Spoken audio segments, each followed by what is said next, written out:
Hi, yeah, thank you, Matt. Really interesting. Hopefully we got Andrew on the line. Can you? Yeah, I'm Yeah, on. hi Andrew. How you doing? Hi. Good, thank you.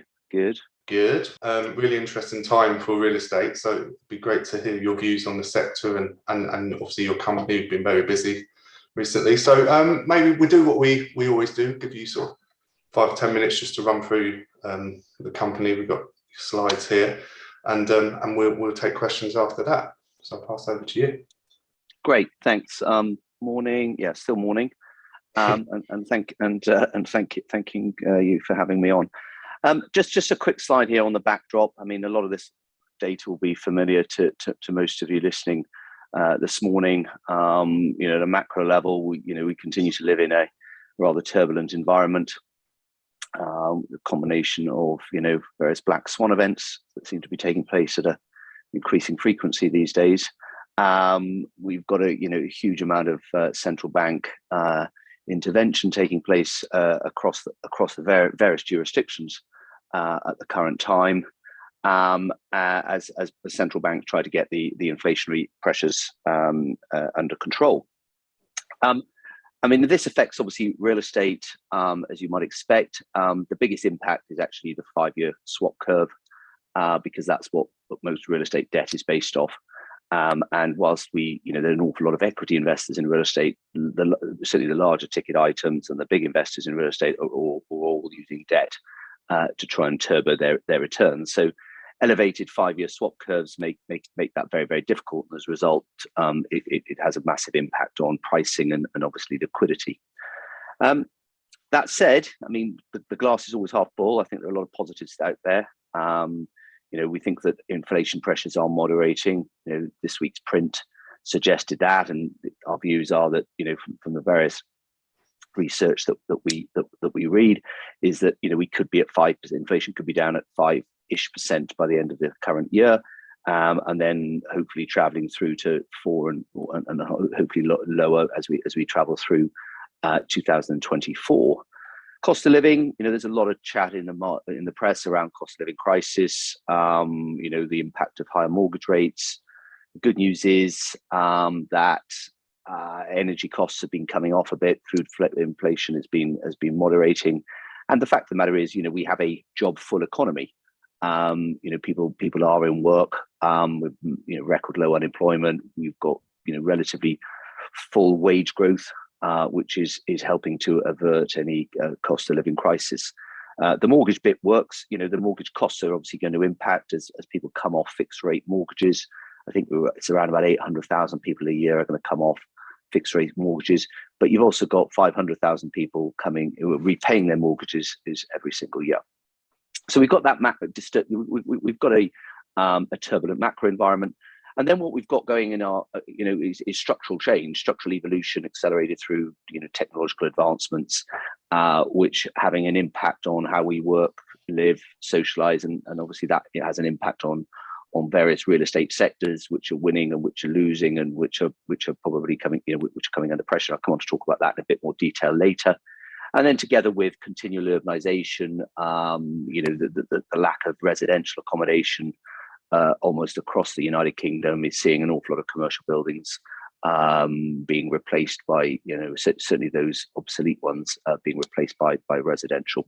And increasingly in real estate today is this sustainability and making sure that we are improving the energy efficiency of our buildings, and that has got massive implications, particularly for some of the sectors, offices spring to mind, shopping malls, etc.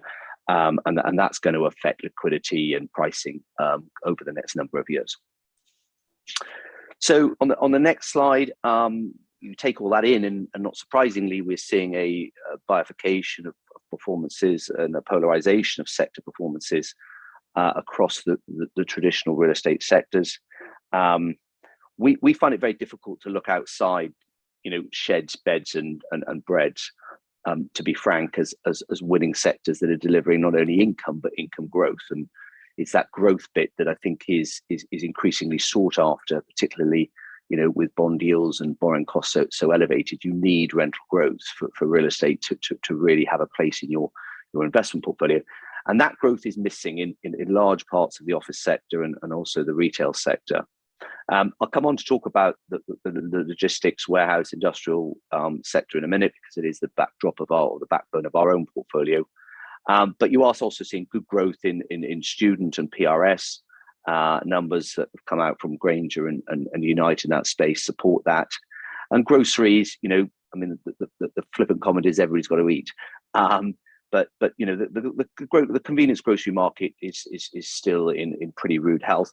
What I would say is that I think that we've seen a number of new entrants over the last decade or so, you know, that extend now well beyond what was traditionally called the Big Four, and that now we have alternatives to the Big Four in terms of meeting our grocery needs, and whether or not that's online, obviously with people like Ocado, or whether or not it's convenience groceries with Aldi and Lidl, whether or not with Marks and Spencer's, Simply Food, Waitrose, Co-op, Food Warehouse, stroke Iceland. You know, there are a number of new players now. That means that, you know, the days when our grocery demands were met by you know, an hour and a half visit to your big Tesco or your big Sainsbury's, Asda, Morrison's is no longer the case.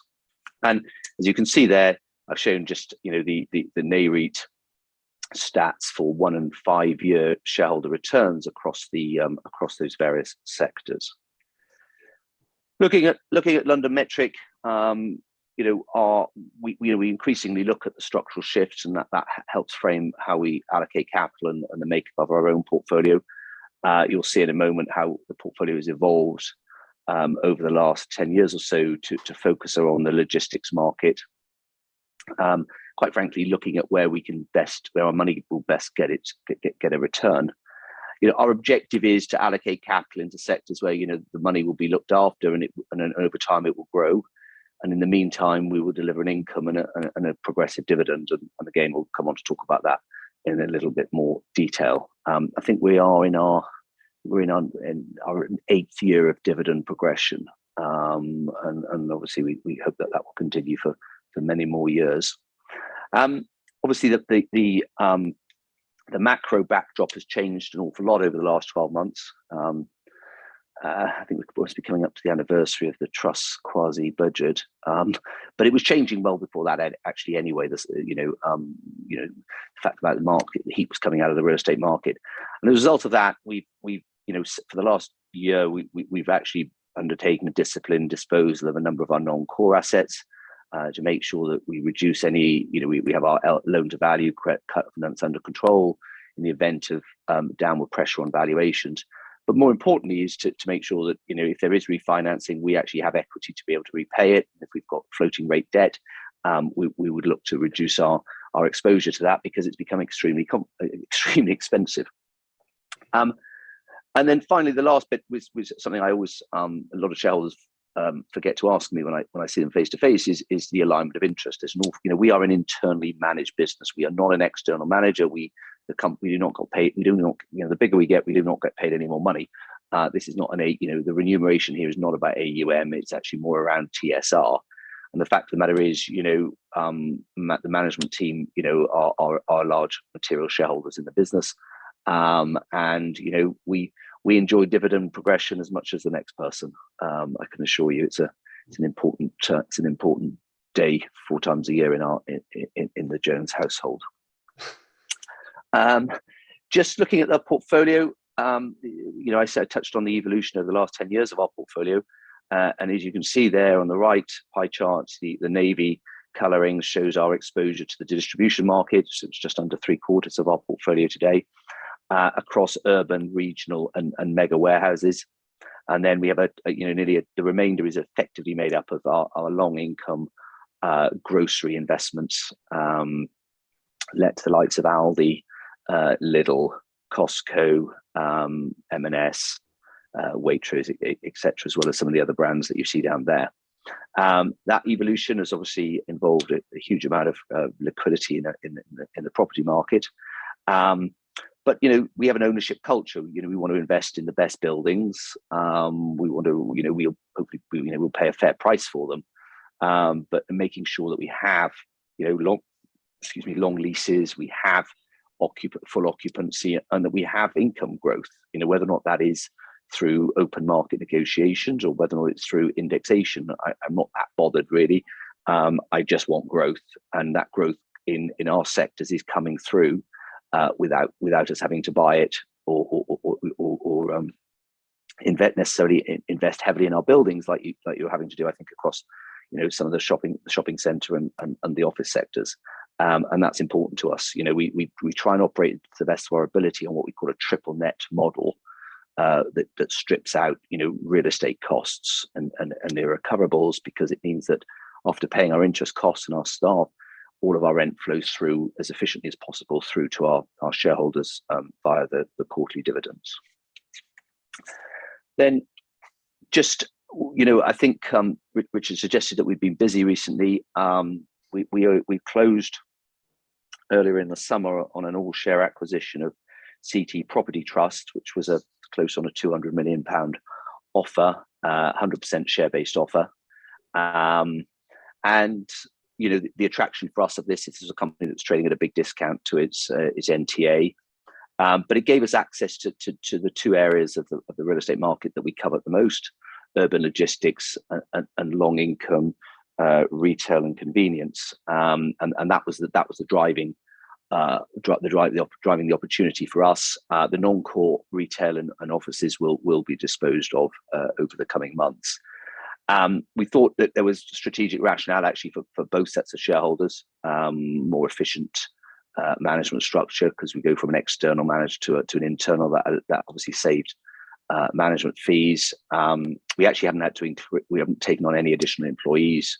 The 34 assets have been absorbed into the existing platform that we have here at LondonMetric.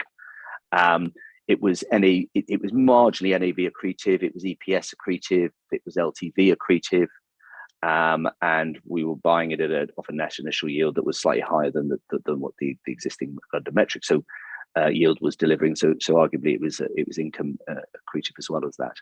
And the economies of scale are such that we will deliver. It does deliver greater income granularity, and as I said, and we've taken a lot of costs out, which will allow us to